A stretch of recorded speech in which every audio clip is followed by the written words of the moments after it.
The air felt heavy, as if laced with sadness.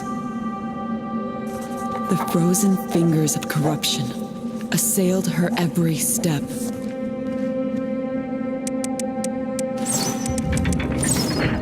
So much had happened here. So much had been lost. We're at GDC catching up with Fishing Cactus, talking about a game that's in early access right now, Epistory.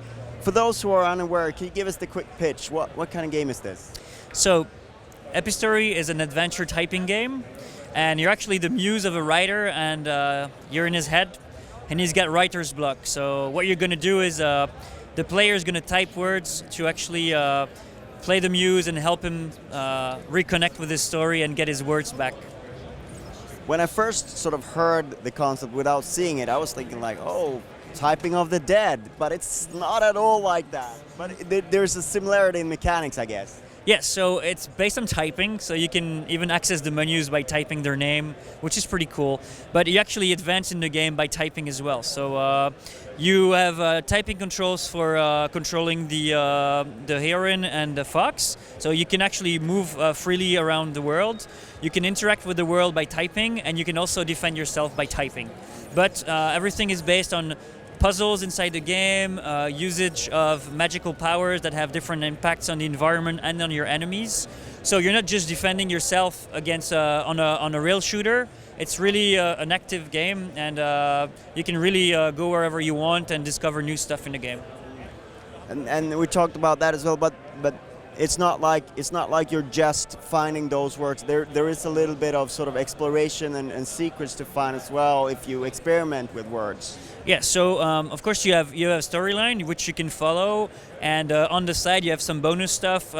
If you collect all of the treasures and bonuses in the game, it gives you an advantage because you will have some inspiration, and with the inspiration you can unlock more powers and you can upgrade your actual powers and some of the stuff in the game. There's a lot of achievements as well coming up, so there's a way to kind of find really cool stuff inside the game. But other than that, you can just follow the story and just enjoy the kind of atmospheric feeling and the fact that you're actually playing inside the head of someone, which is pretty cool in a way.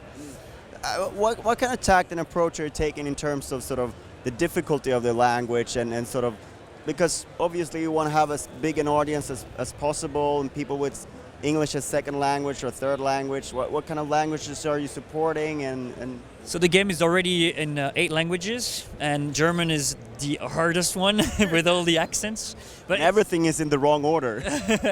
But it's cool because so we worked with local teams that because the game difficulty is based on the length of the words and how far the letters are from each other. So depending on the kind of enemies and the kind of puzzles that you'll have to do in the game, it's based on the time you take to type a word, and you know how you can, and using magics actually help you kind of compensate if you're not such a fast typer, because you can block enemies, you can freeze them to slow the time and everything like that. So it's kind of cool because you can have different gameplay styles inside the game.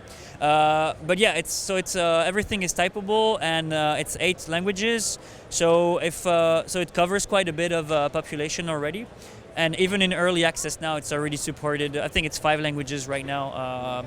But yeah, it's really cool to see that, and people can switch the language that they want to play. So if they want to challenge themselves and play in French, for example, they can do that too. I mean, it would be perfect for that German lesson then if you want to learn. Yeah, German. But the German one, if you pass level 1, you're pretty good.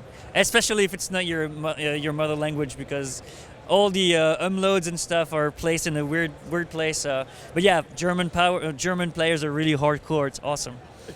So if you ever do Finnish though, because my experience with that language is that every word is twice as long as it would be in any other language. So if you ever do Finnish, that's going to be the most difficult. We're going to have to slow down the speed of the game by half, but yeah. Oh, Finnish gamers are so fast that you don't have. Okay.